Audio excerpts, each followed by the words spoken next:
Hello, friends, and welcome back to Fantasy Pros, the football podcast, Week 5 rankings. It's quarterback and tight end time. I'm Chris Welsh. We have got Pat Fitzmaurice, Scott Pianowski breaking down the quarterbacks in the top 12, the tight ends in the top 12. So, gentlemen, let's waste no time. Let's talk about quarterbacks with our top 12 over on fantasypros.com/rankings, where you guys can see the 12 and many more. Lamar Jackson comes in at number 1, Josh Allen at 2, Jaden Daniels, top 5 again, top 3 actually again, coming in at 3. Jordan Love, Brock Purdy, Kyler Murray, Justin Fields at 7. CJ Stroud, Joe Burrow, Baker Mayfield, Geno Smith, and Anthony Richardson. Gentlemen, there's a name I didn't say. That name is Patrick Mahomes, not on the ECR top 12. And he's not on Fitz's top 12. Pianowski, you do have him at 12. Fitz, you've got him at 15. We are out on Patrick Mahomes for this week and in favor of Geno Smith. The one that really gets me is Anthony Richardson. So I'm actually going to make this a dual thing. Anthony Richardson moved from 13 to 12. I think they swapped Richardson and Mahomes. Scott has Mahomes at 16. Fitz, you've got him at 11. So you've got Anthony Richardson above, and that's flipped for Scott. So let's start with you, Pat. Anthony Richardson versus Patrick Mahomes for this week. Yeah, so I have not fundamentally changed my stance on Anthony Richardson. I mean, I have, I guess, in that I had him as a top 10 quarterback before the season, but I still think that rushing upside produces a lot of potential every week. And we know the passing has been erratic. Yes, his completion percentage is terrible, but like his yards per attempt, still pretty good because he's got that big play upside. Man, I was way above consensus on him last week in the rankings, and I felt like that was going to pay off with his fast start in that game, and then he got hurt. And I guess maybe that's another blemish on his profile, that he sometimes runs too aggressively and doesn't avoid contact. He hasn't mastered that Lamar Jackson thing of not taking direct hits. As for Mahomes, since week 8 of last season, Patrick Mahomes has averaged 15.5 fantasy points per game and has only had one 20-point performance.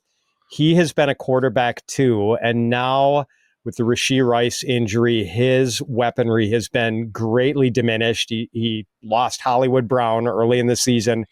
They're down on playmakers. Travis Kelce maybe has looked a little older at points this season. I'm just worried that Patrick Mahomes is turning into the new Troy Aikman, who is an undeniably great quarterback, but just didn't move the needle in fantasy. And that's kind of what we've seen for more than, well, almost a full season now, dating back to the middle of last season for Patrick Mahomes.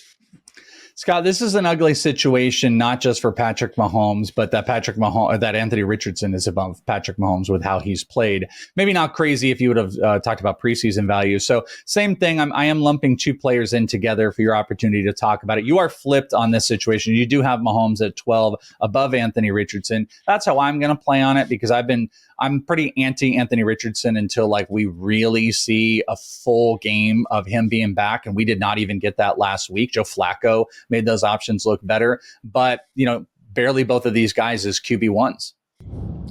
Yeah, thankfully, a lot of the Patrick Mahomes managers probably don't have Anthony Richardson, so this wouldn't be a question I think a lot of people are facing because the roster build wouldn't make any sense. But here's the thing with Richardson. His injuries keep coming on running plays.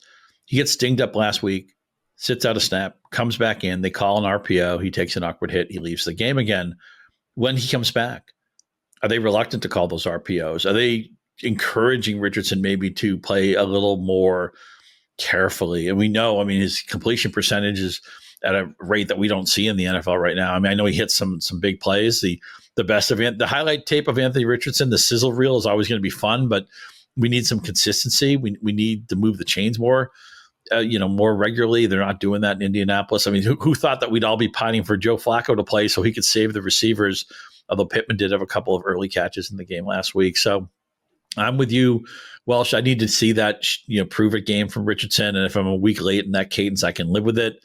And here's hoping if you have, Pat mentioned, Mahomes has been in a year-long fantasy slump. He's just kind of a game manager now, a high-end game manager. I thought the Troy Aikman comp was a really good one. Of course, we're all old enough to remember Troy Aikman. A lot of people are like, oh, the announcer, what did he do before he announced? Oh, that's sad. Don't say that. Yeah, coach somewhere. No, Troy Aikman was a pretty good quarterback and 3 Super Bowl championships, part of the triplets with Aikman and Michael Irvin, one of the several 88s in Dallas. Nice to see. I like to see when the 80s numbers come back for receivers, because everybody wants to wear a number in the teens or the single digits now. I'd rather see some 80s and maybe, does everybody have to wear number 1? I'm kind of sick of that. But anyway, here's the thing. Bottom line, you have Mahomes, you're frustrated. You have Richardson, you're frustrated.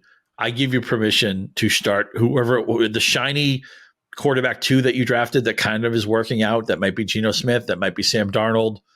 That might be Andy Dalton off the waiver wire. You have permission for me to use your, a reference nobody will get, but you guys, maybe Pat will get it. But you have permission to go to Don Strock off the bench. Break glass in case of emergency, right? I'll tell you the first what, guy isn't working. And I'll tell you what, the real marker for getting old is not like how you wake up and how you feel in the morning or anything like that. It's how do young people view the quarterback that you grew up watching with new media. They're like, wait, Shaq, the podcast, the guy on TNT, or Troy Aikman, the announcer. That would be a real, if I met somebody that only knew Aikman as an announcer, that would hurt a little bit. I grew up loving John Elway, and now I'm in a fantasy league with him. And what did John Elway do last week? He beat me on Monday night. So that was a lot of fun. Elway. The streak goes on with Elway. Deshaun Watson does not make the top 12, probably, obviously. He's at QB 14, though. That's quite a bit higher than we've seen him all year. Fitz, you've got him at 14, but Scott, no, sir, 22. I don't care how Watson looked last week, and I don't care about bye weeks. For him to be up at 14, it would take a lot for me to not pick the Andy Daltons or the Darnolds of the world for Watson. So, Scott, let's get your take on it, because you are outside the top 20 for him. Yeah, I know he had that long touchdown to Cooper last week that was wiped out by a ticky-tack penalty, so maybe he comes out looking a lot different. And I know Washington is supposed to be this dream matchup, although didn't save Kyler Murray last week. He's a guy who's had one good game and 3 bad ones, by the way. Kyler Murray, he might be a little bit overrated. Maybe I'm just wish casting because I want Watson to have another lousy game and I want to see Jameis Winston play. I know they're pot committed on Watson, but at some point you have to accept that he's doesn't have the arm strength. He's lost his confidence. The offensive line injuries have not helped. And we've seen, it looks like Justin Fields is a better quarterback in Pittsburgh. It looks like Andy Dalton has kind of saved the Carolina offense. I'm waiting to see Jameis Winston play. And so maybe I'm wish casting it because I know Washington's a good matchup, but I just don't trust Watson at all. Fitz, you guys have this swapped where Kirk Cousins comes in at 14 for Pianowski. You've got him at 16, but you have Watson at 14. So maybe even a little Cousins versus Watson comparison as we end out this quarterback talk. Yeah, 2 quarterbacks I'm not real excited about at this point. The Watson thing, I'm just thinking back to at the combine when they timed they put the radar gun on his throws. And Watson had this alarmingly low speed reading on his throws. Like if it was a sheriff's deputy taking the radar reading on that throw, like he wouldn't have put on the flashers.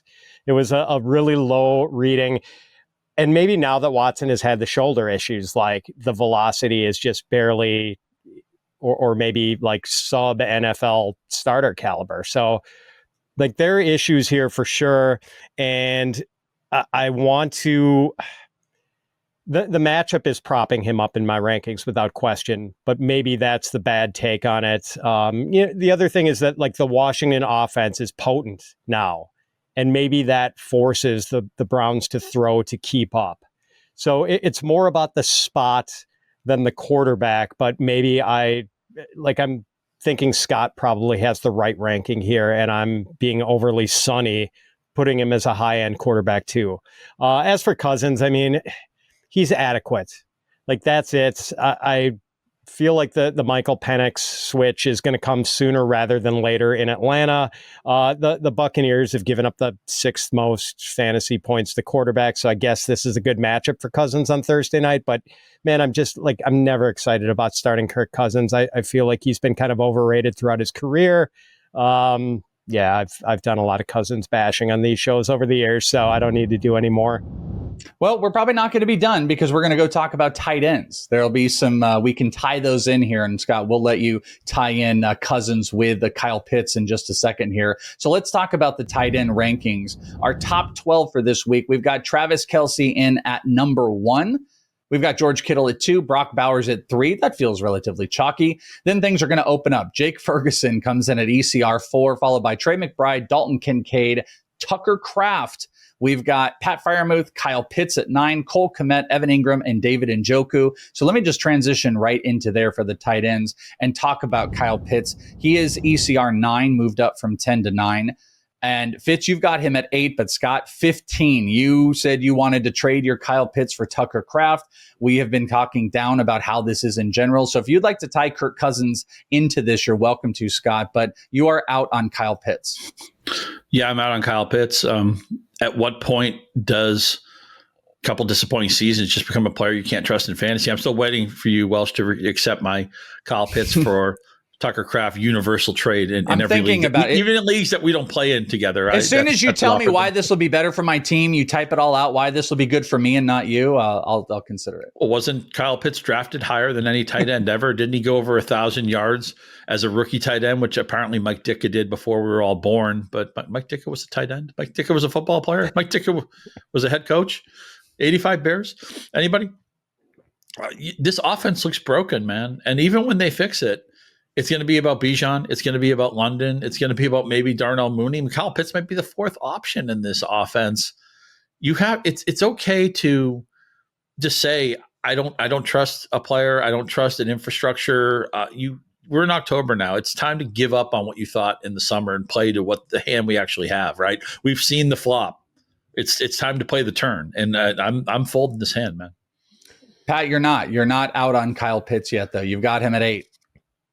It's all relative, Welsh. I think once you get beyond the top 5 and then probably get down to about tight end 18, 19, you've got a bunch of guys who could give you a usable week or could completely disappoint you with 1 or 2 fantasy points. And Pitts is kind of in that range. Like he had the big game in week 1.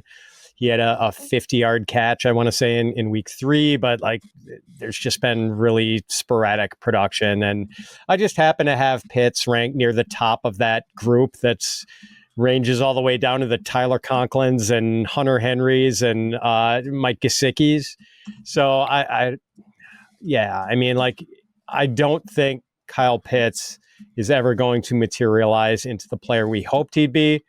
Here's hoping he just has the occasional splash week, but I don't know. Maybe that's even too much to ask for. You got Tucker Kraft at 10. He comes in at ECR 7 so far this week, so he's really moved up. I know this is like a loose question I'm asking, but like, are you really more comfortable with Kyle Pitts than Tucker Kraft? No, I should probably flip-flop those two in my rankings. And okay, I know, so that's, yeah. Yeah, and I know Scott can wax poetic about Tucker Kraft. He made a really good point about Tucker Kraft earlier on one of our other shows, so maybe that bears repeating. Yeah, so Scott, talk to us about my Tucker Kraft. You're hogging all the Tucker Kraft. So 9 targets last week, 6 catches, gets the touchdown. But what really gets me excited in addition to the touchdown is that 2-point conversion, because not only did he catch it, but when you're a factor, when you're a priority on a 2-point conversion, that to me reflects future goal line equity. I could easily see Tucker Kraft ending the season with like 7 to 9 touchdowns, and again, quarterback we like, play caller we like. I think the Packers will probably once again, like they did last year, score more of their touchdown through the air. The usage tree, while still a little bit congested, is a little bit tidier now that Christian Watson is hurt.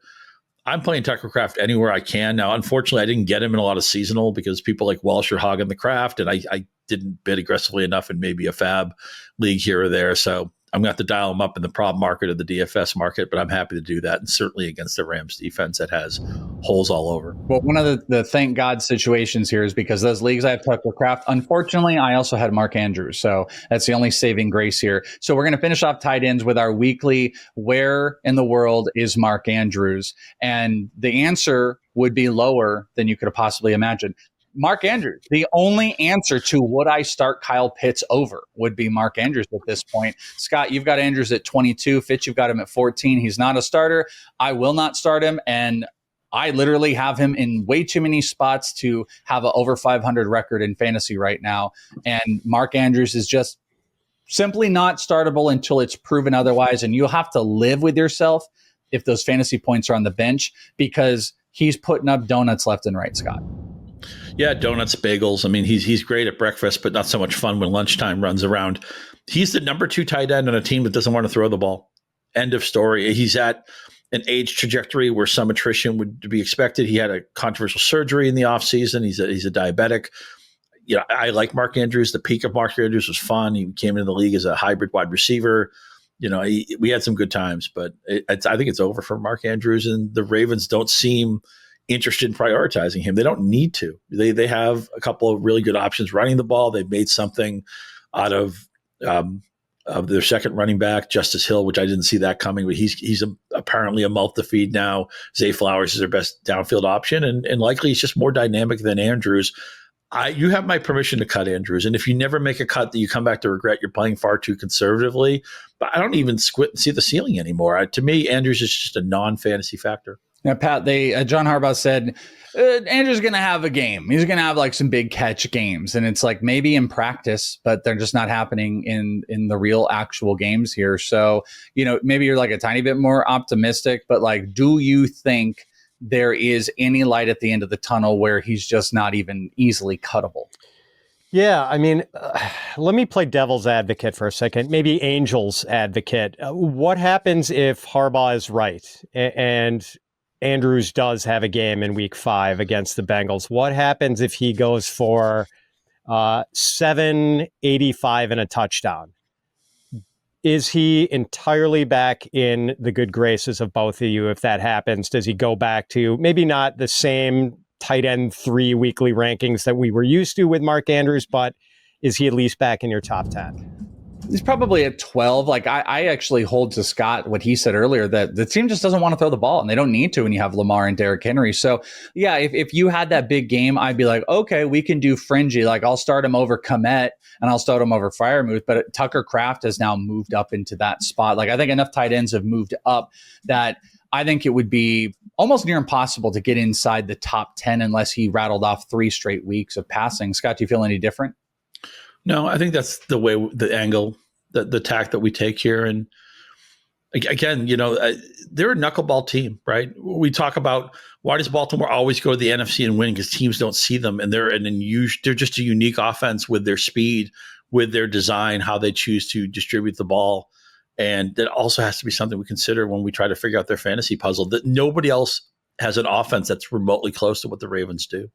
It's crazy. Tough decisions out there. Quarterbacks, tight ends. There you go, my friends. You guys want more? FantasyPros.com/rankings. You can check out all the QB and tight end ranks. If you're looking even for more streaming options, guess what? Download the My Playbook app. My Playbook, you can sync your league if you haven't done before, and it'll give you suggestions. It'll give you suggestions in your own league. It'll tell you this guy's available. Take this guy out. It's powered by all of the projections and the ranks of our amazing rankers, 100 plus in the consensus ranks from all of our experts. So go and check it out today, FantasyPros.com/myplaybook. Friends, you guys did great. Pat Fitzmaurice, Scott Pianowski. Make sure you follow them on the socials. You can find me at @IsItTheWelsh. Hopefully you guys enjoyed these ranks. Thank you so much for hanging out with us right here on the Fantasy Pros Football Podcast. We'll talk to you next time. Bye-bye.